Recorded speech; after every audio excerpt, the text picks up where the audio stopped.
Now, the Kingdom of Eswatini has a little over 2,000 confirmed cases of COVID-19 and remains optimistic of its financial inclusion project that it hoped would sustain livelihoods and support youth entrepreneurs in the country. But has any of these plans had to change amidst the global crisis?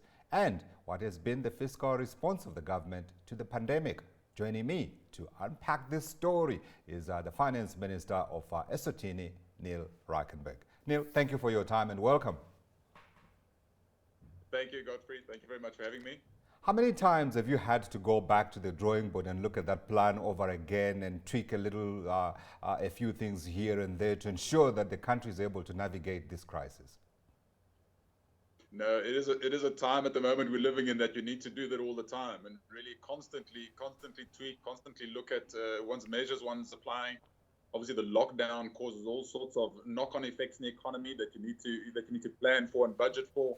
But no, it is a very interesting time to be a Minister of Finance and to be and to be around, I suppose. I thought you were going to say that it's a very happy time to be Finance Minister because it's an opportunity to show how agile you can be and how creative you can be. Now, Eswatini, like South Africa, we know, was in trouble economically before the coronavirus struck. Let's talk a little bit about the damage that has come through the coronavirus and before we talk about what strategies you're implementing. Look, it is definitely putting pressure on all of the elements of our economy, and so, like you mentioned, like South Africa, we are battling. We had a bit of a pack of arrears that we're busy sorting out at the moment.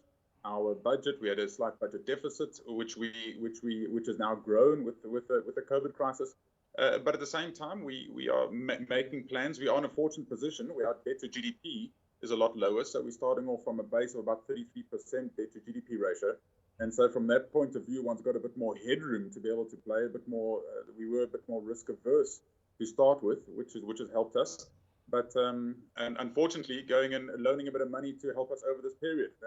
Like you say, before we start unpacking what other measures are doing, the first response is, again, like South Africa, we went to the IMF and we've also had a loan approved. Much smaller than South Africa's, obviously, $110 million loan approved by that, and that'll definitely help us to get through the current pain. Yeah, so let's talk about those policies that they have had to implement to try to cope with this crisis. Around the world, we have seen governments responding from a fiscal perspective as well as on the monetary side. Let's begin on the fiscal side. So you went and you got a loan. Let's talk about what else you are doing.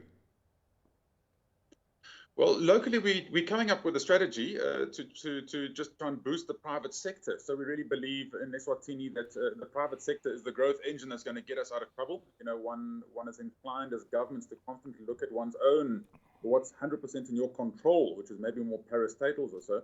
But that is a very short-term way for governments, and you end up actually not getting the growth you need. So we've had a very close look, a very in-depth look at what are the inhibitors to private sector growth. And we're launching a new plan in a matter of a few days, which we have been working on. And so we've really been looking at all of our ease of doing business parameters, whatever's restricting the private sector from growing. The private sector in the country has even been quite outspoken to say, if we can do all of this, they can also commit to X. So we've had a large commitment from the private sector to say that they can bring a whole lot of things to the table, which are, again, quite exciting. So that's the one element. From the other side, again, as you know, one has got over 2,000. I think the current number is 2,850 cases of COVID, of which 1,250 have already recovered, 49 deaths. So we're battling with the crisis ourselves, and every day virtually seeing what we can do about that. There's a whole lot of measures we've taken to try and take pressure off the economy by doing a few tax measures, a very similar reduction in interest as South Africa has done. We've followed in Eswatini. At the same time, we've then the SMEs, focused on SME space to really see what relief we can give them, put in extra funds into a revolving fund for the SMEs. At the same time, push out their tax. For instance, any SMEs that paid corporate tax last year, they can claim all their corporate tax back that they paid, 25% per month that the lockdown has affected them. At the same time, we're doing a whole rollout of food distribution and cash distribution to the poor. About a quarter of our population is receiving food or cash grants to take the pressure off.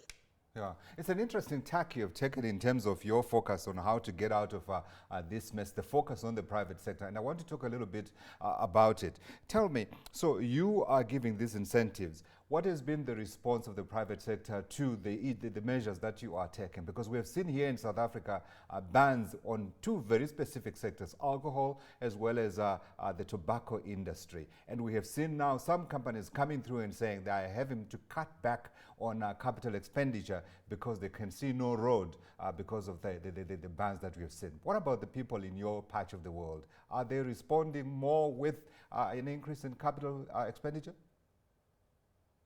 So we've had a surprisingly positive response from the private sector when we did a lot of interactions with them around what they could come up with to be able to get us, we're calling post-COVID recovery strategy. And one thing about a crisis, it somehow does make everyone stand together and forget about all the petty things one fights about and focuses on the big things and pull through.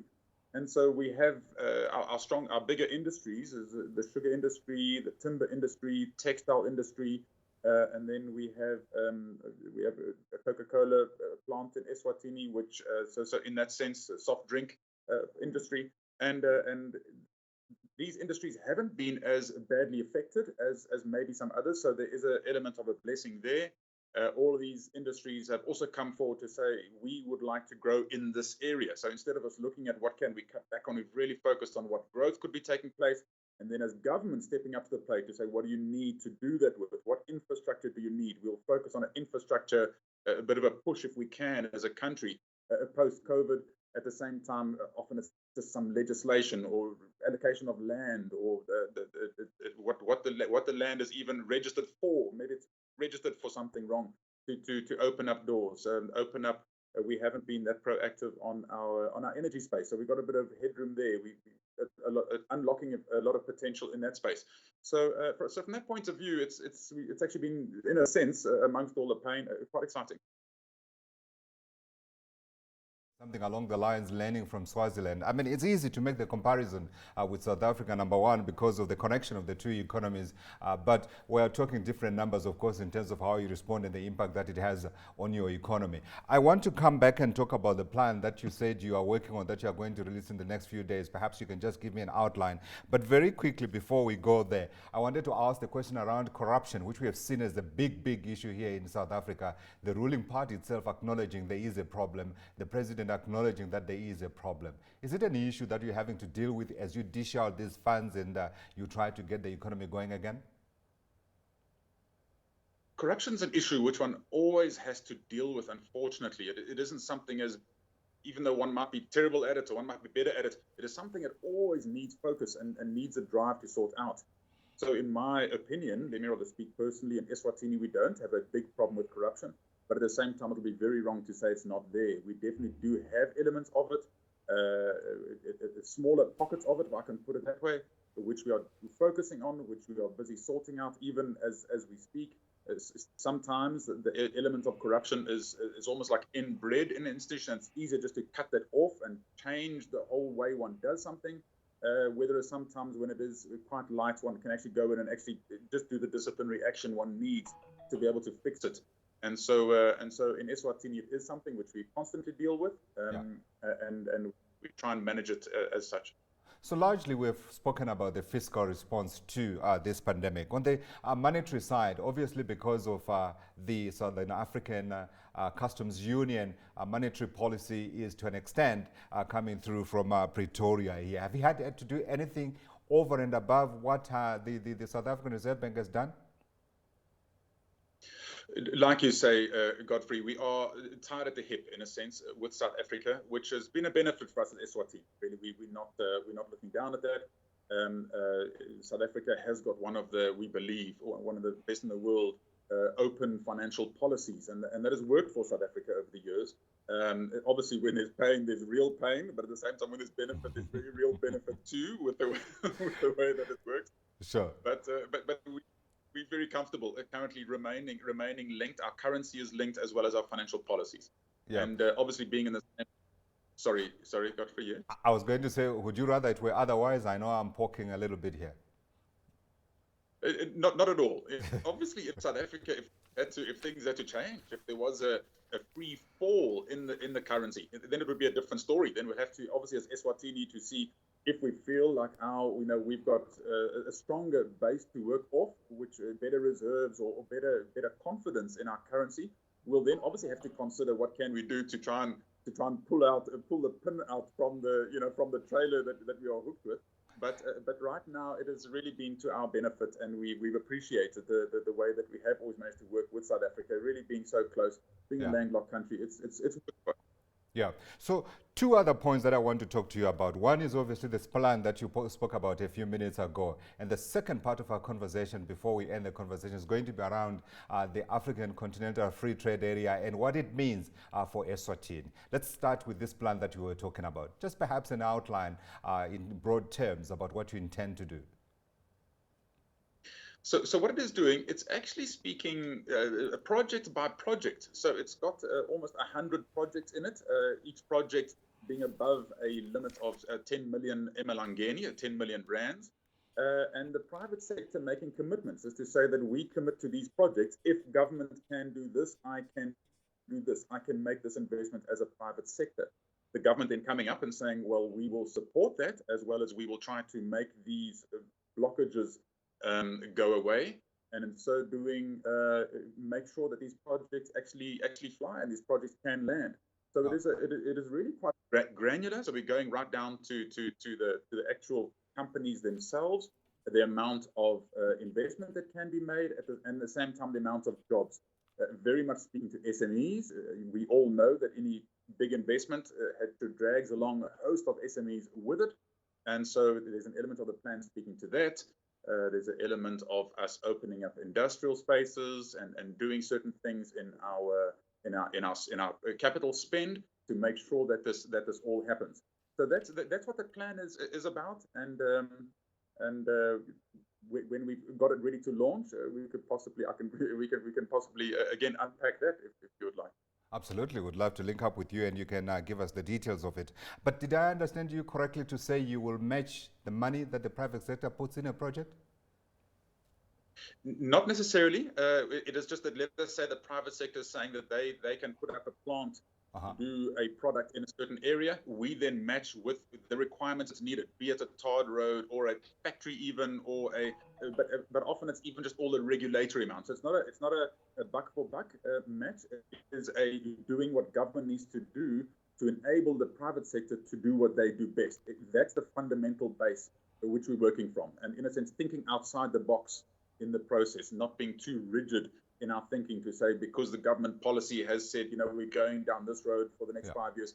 We've really been very flexible because of the crisis to be able to change what we need to change in our capital spend and our plans. Yeah. So Eswatini, like the other African countries, 54, 55 territories, we don't want to get into the politics of the 55.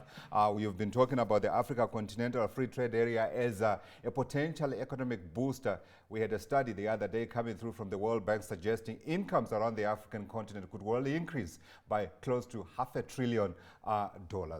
I want your key expectations out of this AFCFTA and how COVID-19 has impacted those plans. I think Godfrey, the big benefit there will be is to get Africa to trade with each other as African countries. If I understand correctly, if you look at other trading blocks, let's say the European trading bloc, between 70 and 80% of their trade happens between their member countries. Whereas in Africa, I think 18% happens trade between African countries, and the balance happens with the rest of the world.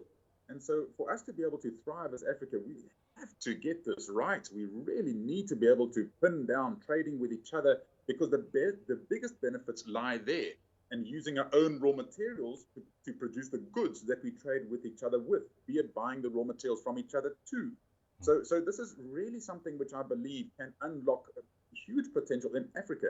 We have got one of the fastest growing populations in the world. We have the resources. We really do have the wealth to be able to get this right. I believe that that the free trade area can really unblock that. Eswatini was one of the first to sign. We're one of the 22 that has signed it. Obviously, SACU stands as a block, so it'll be wrong for Eswatini to go out and say, well, of our 5,000 tariff book numbers, we are willing to do this. SACU stands together, and we together are looking at it. We are almost at the 90%, which is the requirement, but we still have a bit of a way to go to be able to qualify and to be able to make sure that we all do the right thing to get the free trade area to work.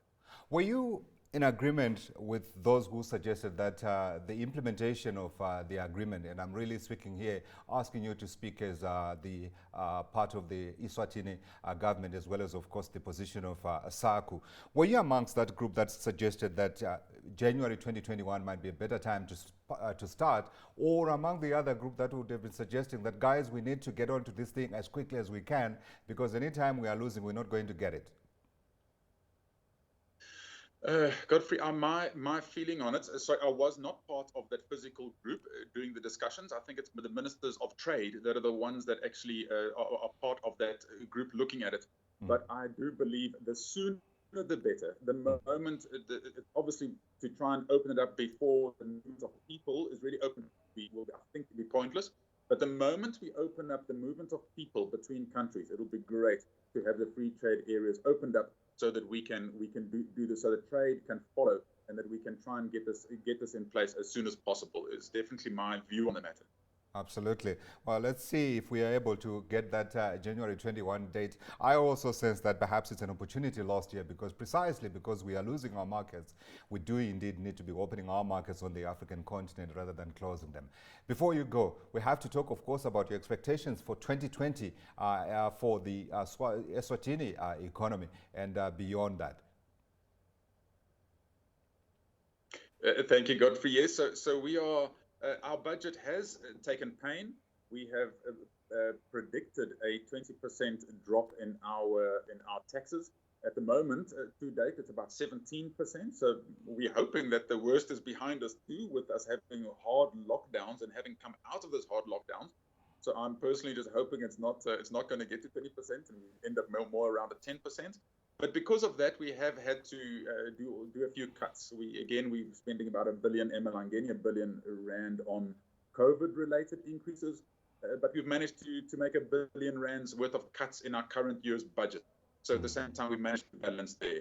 So we really are seeing this as an opportunity to motivate cuts going forward too. We need to try and reduce our spend. We must make sure that our debt, at some point, we're seeing it peaking in about 3 years' time, and then we have to try and reduce our debt going forward. So we have a clear strategy and plan which we put in place for that. IMF, World Bank, AFDB, a few of the banks are all supporting us on that. But we really believe Eswatini's economy is in actually a very good space, and we'll be able to get the economy to grow. The focus on the private sector, I believe, is going to be the growth engine to take us out of the trouble that we're in. A lot of the cabinet people refer to us as the cabinet CEOs. A lot of us come from the private sector, and so there's a lot of private sector thinking and private sector growth, I think, because of that. It's certainly coming through. In terms of economic performance on the GDP front, what are you expecting for 2020 and 2021?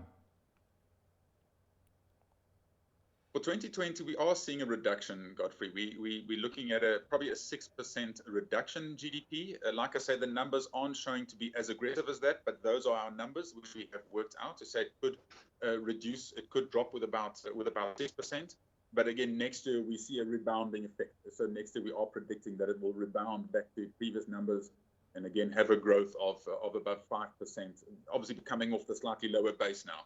So if you take it from before the drop to then, it might only be ultimately, if you get a 1.5% increase at the end of 2022 from when 2020 started, it would be a good thing. So we see ourselves going down about 6% and rebounding back up is our projections at this stage. Neal Rijkenberg, Minister of Finance for Eswatini. Thank you for joining us, sir. Thank you so much for having me, Godfrey. It was a pleasure. Thank you.